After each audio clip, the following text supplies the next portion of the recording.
hoy vemos la parte de ventilación mecánica, ¿sí? Bien.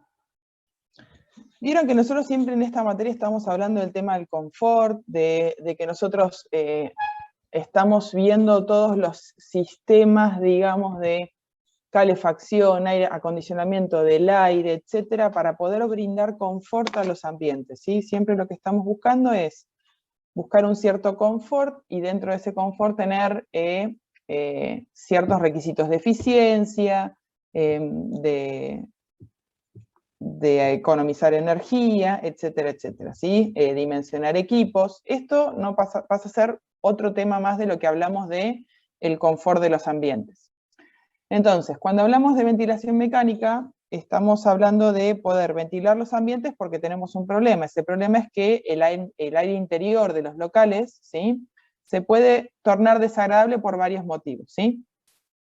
Producción de calor por parte del cuerpo humano o artefactos de iluminación o algún otro elemento que disipe calor. Hoy tenemos maquinarias de todo tipo, hasta incluso en las viviendas familiares, que la freidora, que la máquina de pan, que los televisores, que esto, que aquello, entonces todo genera calor, ¿sí? Exhalaciones orgánicas producidas por transpiración humana, ¿sí? Piensen también a veces en las viviendas, ahora con todos los chicos y niños en las casas jugando y haciendo sus clases de gimnasia dentro de la casa, así que se imaginarán que también es un efecto dentro de lo que es el aire del ambiente. Aumento del porcentaje de vapor de agua y anhídrido carbónico debido a la respiración.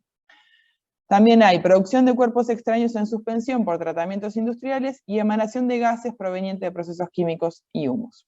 Cuando hablamos de las tres primeras, sí, estamos hablando de un ambiente ocupado, ¿sí?, por seres humanos, por personas, y en cambio las otras dos generalmente se dan, las últimas dos se da en locales industriales.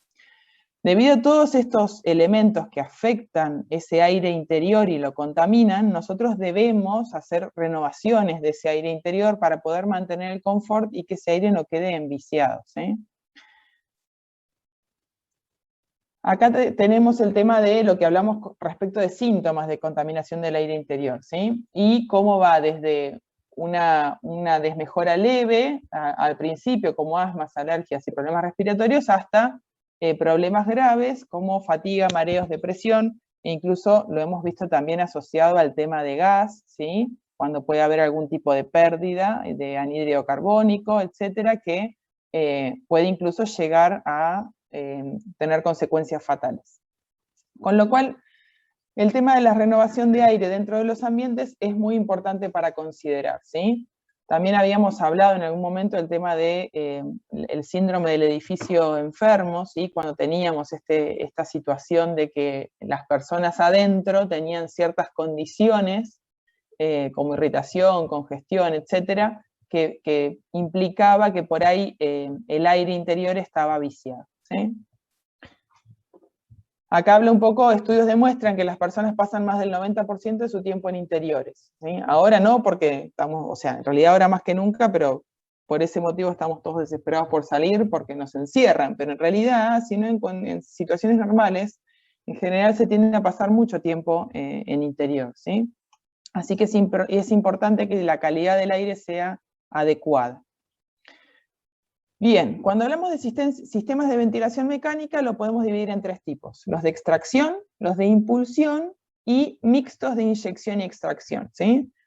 Cuando hablamos de extracción, ¿sí?, el ejemplo más claro es en cocinas y baños, cuando tenemos esas campanas o ventiladores que extraen el aire, ¿sí?, y están generando una pequeña depresión del aire en el local, ¿sí?, para que no pasen los olores a otros ambientes. Los de impulsión están impulsando aire hacia el interior, ¿sí?, y obliga a que el aire salga por alguna abertura de salida. Y el tercer sistema sería una combinación y puede llegar a ser el más eficiente, ¿sí? Este gráfico que tienen en la teoría es un sistema combinado. Ustedes tienen que pensar, por ejemplo, esto aplicado en un edificio de oficinas. ¿Vieron esos edificios de oficinas súper altos, en donde normalmente no van a tener en el piso 50 una ventanita para abrir y ventilar por las corrientes de aire y las velocidades altas que pueden tener de aire en esa altura, ¿sí? En ese tipo de edificaciones, lo que tienen que hacer es generar estos sistemas de ventilación mixtos en donde hay un ingreso de aire, ¿sí? Y también tiene que haber rejillas donde pueda salir ese aire, ¿sí?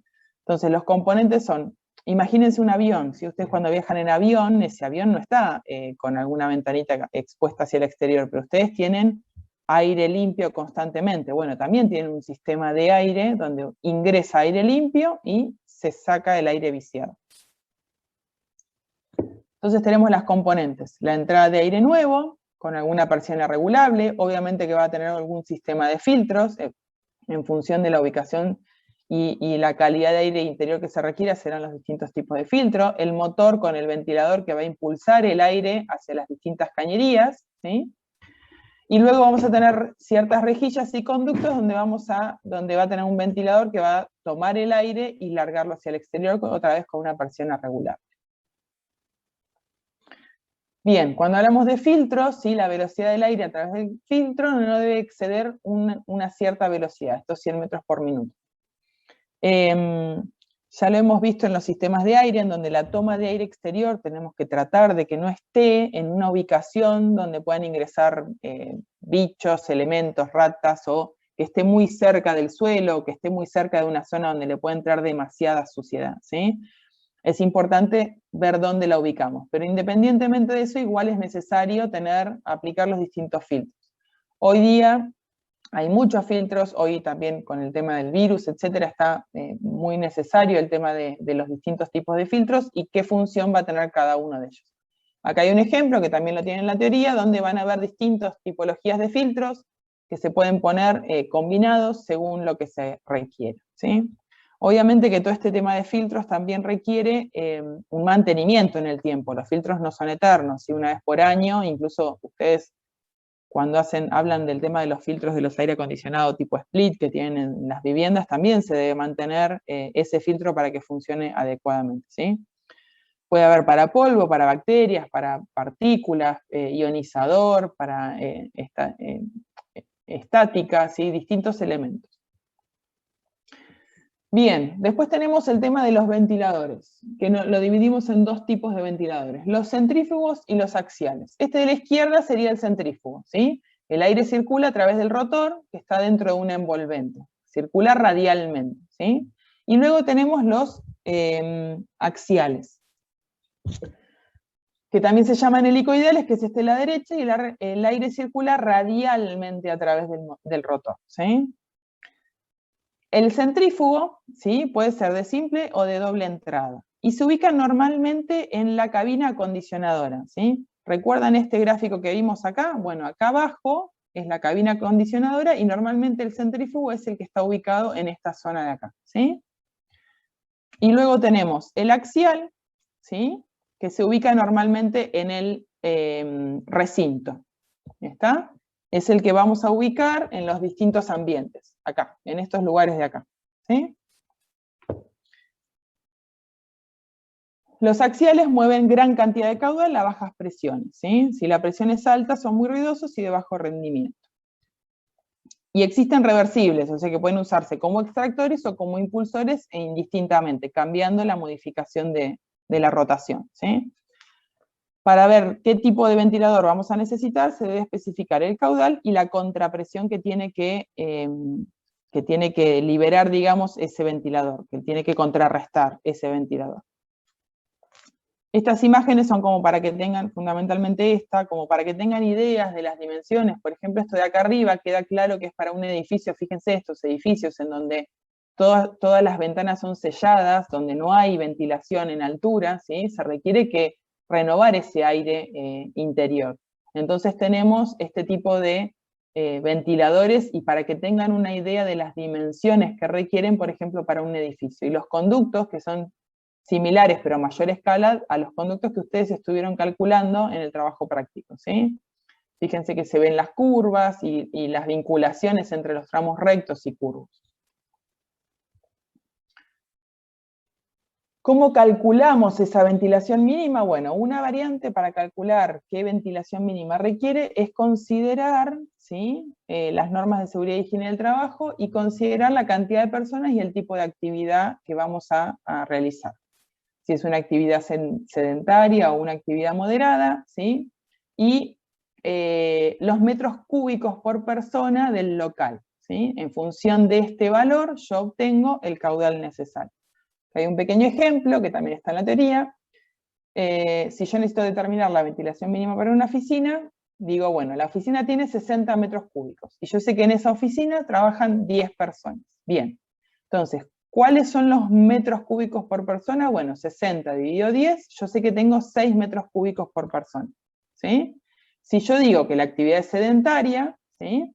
Para 6 metros cúbicos por persona que está acá, mi caudal necesario es 29 metros cúbicos por hora por persona, ¿sí? Entonces, de la tabla obtuve este 29, y yo digo 29 metros cúbicos por hora por persona, por las 10 personas son 290 metros cúbicos hora de volumen mínimo requerido de ventilación en ese sector, ¿sí? Esta es una manera, ¿sí? La otra es el método de las renovaciones horarias, ¿sí? Es decir, bueno, ¿cuántas renovaciones requiero según el tipo de recinto que tengo, ¿sí? ¿Se acuerdan que esto nosotros lo vimos en balance térmico? Que decíamos, para la vivienda habíamos calculado una renovación horaria, ¿sí? Bueno, esto es lo mismo. En función de el tipo de recinto que se tiene, se sugiere una determinada cantidad de renovaciones horarias. Por ejemplo, en dormitorios y baños 1,5 a 2 y en cocinas 3 a 5. ¿Por qué mayor en la cocina? Porque es mayor el viciamiento de aire que voy a generar por efecto tanto de las hornallas como de la comida y el olor que puedo generar con la comida, ¿sí? ¿Está? El valor que ponen acá, el caudal calculado, o sea, con el formato anterior que lo hacíamos por tabla, en cuanto a renovaciones estaría dado como 5 renovaciones en este caso, ¿sí? Asimilar el método anterior, que era calculando por el volumen del local y la cantidad de personas, es lo mismo que si yo acá en el método de renovaciones lo considerara como que son 5 renovaciones que necesito, ¿sí? Son dos formas, digamos, de obtener ese caudal o ese valor de volumen de aire que yo necesito renovar. Bien. Ahora, la instalación de la ventilación con extractores axiales. ¿Se acuerdan que hablamos que los axiales son los que lo colocamos en los locales, ¿sí? En los distintos ambientes? Entonces, en este diseño, nosotros lo que tenemos que considerar es cuál va a ser el punto de entrada y el punto de salida del aire, para que el barrido, digamos, en el ambiente sea eficiente. Ya estuvimos viendo algo cuando vimos los sistemas de aire, ¿sí? De acondicionamiento de aire. En este caso, por ejemplo, tenemos una situación favorable, que es la parte superior, ¿sí? En donde podemos dar esta posición. ¿Por qué? Porque todos los ambientes, digamos, o las paredes opuestas dan al exterior, ¿sí? No son medianeras, no dan a un ambiente interior. Esta es la parte de planta. En una pared colocamos el extractor y en la pared opuesta, ¿sí?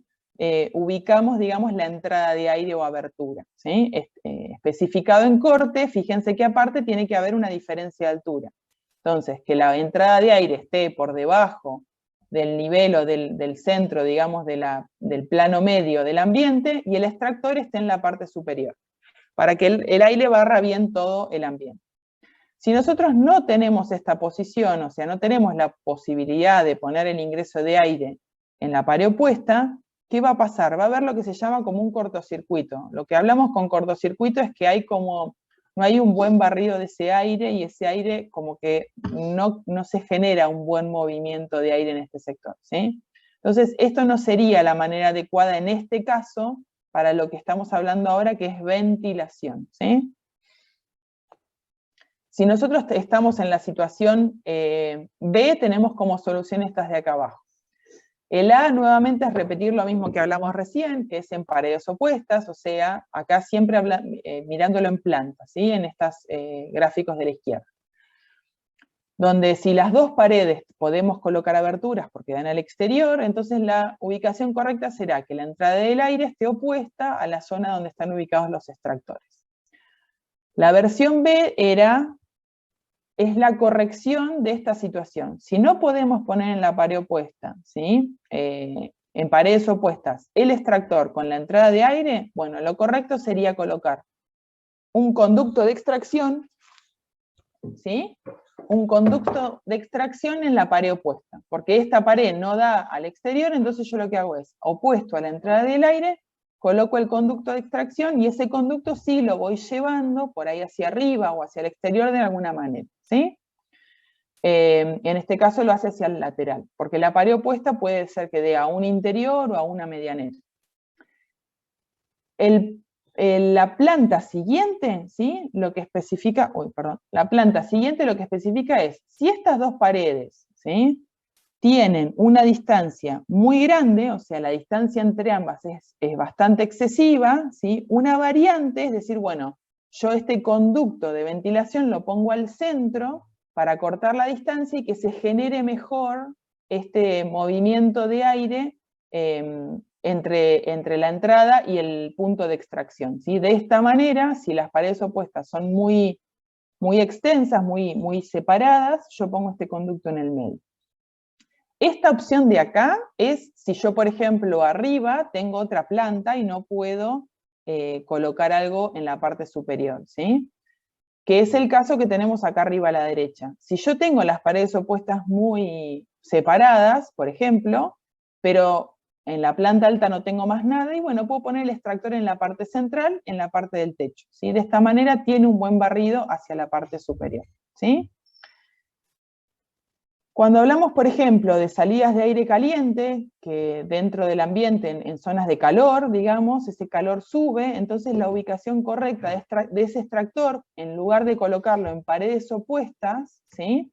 Por ahí es mejor colocarlo en la parte del cielo raso, ¿sí? Y entonces, en esa parte del cielo raso va a facilitar que ese aire, ¿sí? Ingrese y la parte caliente suba hasta esa parte superior y salga por los laterales a través del pleno, digamos, del cielo raso, ¿sí? Son distintas formas de ubicar los extractores y los ingresos de entrada de aire. Bien, acá en la parte derecha hay distintos formatos, cómo funcionan, ¿sí? Según si están puestos verticales u horizontales, los distintos extractores de eje vertical o eje horizontal, ¿sí? Y cómo puede funcionar impulsando el aire desde el motor o impulsando el aire hacia el motor. Y lo que habla acá abajo es que los caudales, en estos formatos de acá, ¿sí? Cuando está impulsando el aire hacia el motor, los caudales se reducen un 10%. Esta parte de la izquierda es lo que estuvimos viendo también con respecto a las dimensiones de los conductos cuando hicieron el cálculo de aire para sus viviendas. ¿Sí? Es respecto del formato de esos conductos y cómo tiene que respetar ciertas medidas. ¿Se acuerdan que habíamos dicho que las reducciones bruscas de los conductos no son buenas? Bueno, acá lo mismo, ¿sí? Está indicando en este gráfico de la izquierda que una reducción tan brusca no es buena para la correcta ventilación y funcionamiento de este extractor. Deben ser graduales, ¿sí? Los ángulos de reducción deben ser mayores a 15 grados, ¿sí? Y todos estos ventiladores tienen que ser accesibles para su mantenimiento. Lo mismo en la parte de las curvas, ¿sí? Fíjense que la ventilación no es tan buena si tenemos los ángulos rectos y hay que formar curvas para poder generar esa extracción.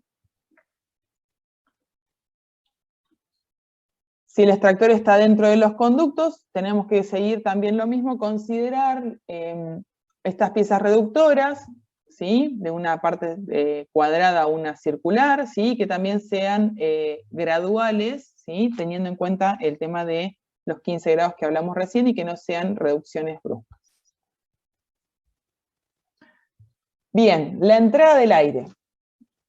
Entrada del aire en la parte de ventilación de este sistema de renovación del aire, tiene que proveer suficiente cantidad de aire, ¿sí? El área total de las entradas del aire no deben ser menor a 2 veces el área de los extractores, ¿sí? O también que cumpla la condición de que el tamaño sea tal de que la velocidad de ingreso de aire, ¿sí? Entre alrededor a una velocidad de 100 a 250 metros por minuto. Esta entrada de aire se debe tener en cuenta según las condiciones del local, el tipo de extractor y las características de la instalación.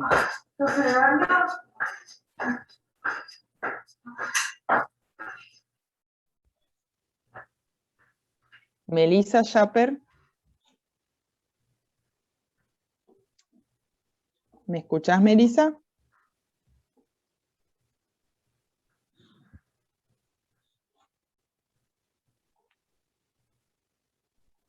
¿Alguien que le avise en el grupo de WhatsApp a Melissa?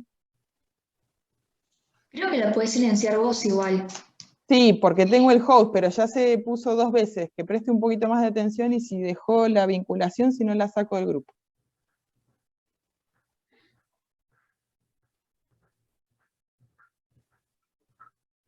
Melissa. De paso, si estás grabando el video, vas a darte cuenta más tarde cuando lo veas que te estoy llamando. Melissa Schapper.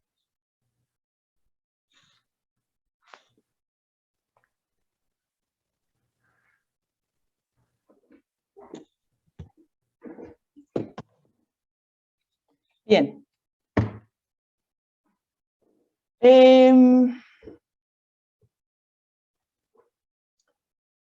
Estábamos con el tema de las entradas de aire. Se recomiendan sistemas de extracción de entradas de aire que estén situadas entre el nivel del piso y 2 metros de altura del local. ¿Se acuerdan lo que vimos en los gráficos anteriores que estábamos diciendo acá? Que esta entrada de aire tiene que estar en la parte inferior. Para generar bien esta circulación de aire es importante esta ubicación, ¿sí? A lo que hablamos de que este ingreso de aire esté por debajo de los 2 metros, ¿sí? Y que la extracción esté por la parte superior, así el barrido es lo más amplio posible, ¿sí? A esto se refiere cuando hablamos acá de se recomienda en sistema de extracción entradas de aire situadas entre el nivel de piso y 2 metros de altura del local. Bien, y la descarga de aire, hablamos de que tenemos la parte por un lado de la entrada del aire y la otra es la descarga del aire, ¿sí? Debe evitarse colocar los extractores sobre los vientos dominantes, ¿sí? Nosotros acá en Bahía tenemos el viento dominante entre el norte y noroeste, ¿sí? Pero a veces no podemos evitarlo, entonces para no tener inconvenientes se colocan ciertas protecciones, ¿sí? A los extractores como codos, persianas o persiana mariposa o paravientos, para evitar que, ¿por qué? Porque nosotros estamos descargando el aire hacia afuera, ¿sí? Lo que no queremos es que nos vuelva a entrar, ¿sí? Por ese lugar. Esa ubicación es para extraer aire, ¿sí? Entonces, lo que hacemos es colocar ciertos elementos. Estas persianas quizás hayan visto, ¿sí? o armar algún codo en el extractor para evitar que si él está puesto sobre una pared que es de viento dominante, no vuelva a ingresar. Es muy común, fíjense en los extractores de baño o las salidas de las campanas de cocina, van a ver este tipo de persianitas. Cuando está funcionando el ventilador, esto se abre, pero cuando el ventilador deja de funcionar, está cerrado para evitar que el viento de afuera haga ingresar el aire por este sector, ¿sí? O devuelva ese aire que yo estoy tratando de sacar del ambiente.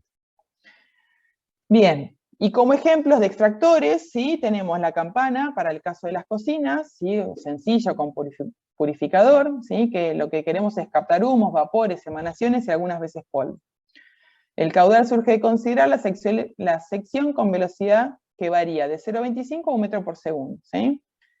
Y acá tenemos ciertas condiciones, ¿sí? De dimensiones a tener en cuenta en función del horno que estoy colocando abajo. Esto de una entrada, 2, 4, 1, 2, 3, 4 entradas es qué lugares libres, digamos, tengo alrededor, porque a veces las campanas se ponen contra una pared o contra 2 paredes.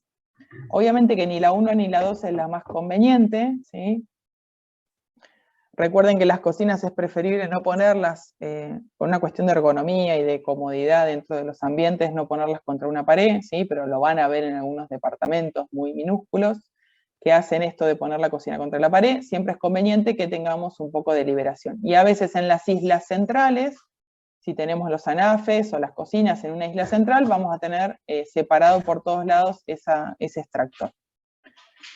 Acá es otra vez lo mismo, una campana mural que está contra una pared, o puede ser en algún caso alguna central, por ejemplo, con cocinas grandes de restaurantes, ¿sí? Donde tienen esa campana central y que tiene que abarcar bien, fíjense, toda la salida, digamos, de esos hornos.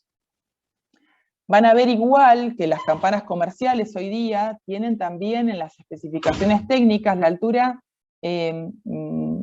mínima y máxima, digamos, a la cual colocar ese extractor, ¿sí? Si lo colocan demasiado arriba el extractor respecto de la altura de la cocina, no va a poder sacar todos los humos correctamente, ¿sí? Tienen ciertas dimensiones para poder cumplir.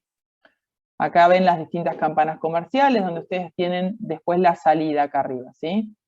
Fíjense que hay algunas, ven que algunas tienen una rejillita acá arriba y otras no, ¿sí?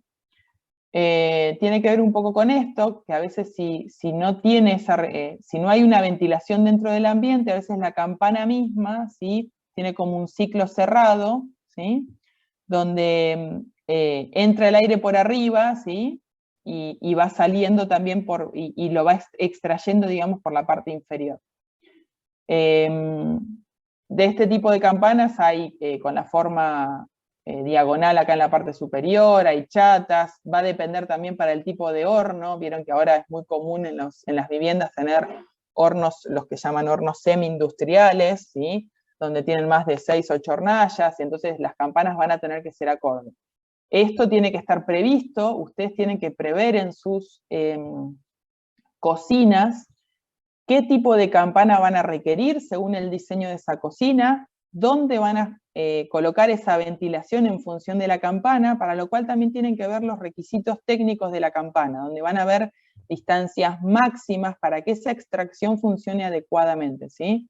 La extracción puede ser superior, ¿sí? Hacia arriba, hacia el techo, o pueden hacerlo en un codo y sacarlas hacia afuera, colocando estas persianitas, digamos, en la parte exterior, ¿sí? Esto se puede colocar en la salida, digamos, de esa ventilación de la campana. Y luego tenemos los del baño.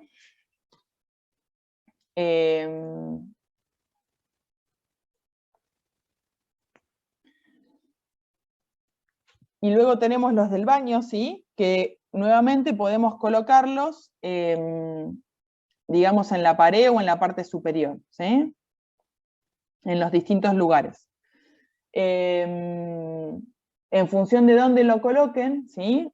Si van a tener que agregar un codo o si van a tener que poner alguna salida especial, ¿sí? Esto es de alguna marca específica, y en la parte o sea, esto es lo que van a ver en la parte de adentro del ambiente, pero después en la parte exterior, ¿sí? O sea, pueden poner el conducto, pero en esa parte exterior se puede colocar esto que vemos acá, ¿sí? Estas rejillitas en la parte de afuera, ¿sí? Otra vez, esto por ejemplo es súper importante en los baños, porque más allá de que los baños nosotros requerimos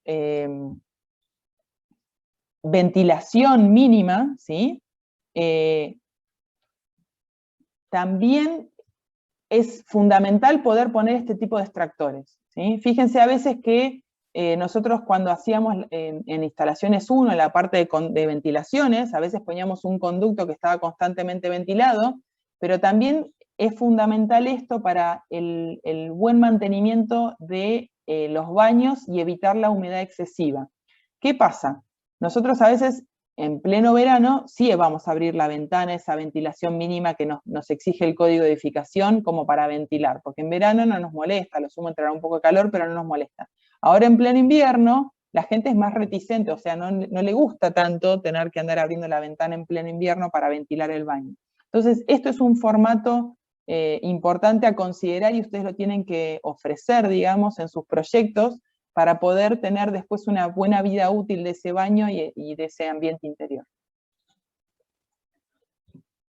Bien, y después tenemos los extractores especiales que son usados cuando se debe extraer el aire de locales donde existen o puede llegar a originarse gases inflamables, ¿sí? También tiene que ver con que en ese local, por ejemplo, se excedan las temperaturas de 40 grados, entonces son extractores de tal manera que el motor está en la parte fuera, digamos, del aire caliente para evitar que se sobrecaliente el mismo motor, ¿sí? El caso de esta situación puede ser, por ejemplo, las cabinas de pintura, ¿sí? Donde aparte van a tener que tener filtros especiales, ¿sí?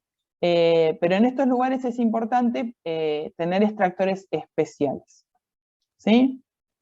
Bien, esto que está acá ya es la parte que vamos a dejar para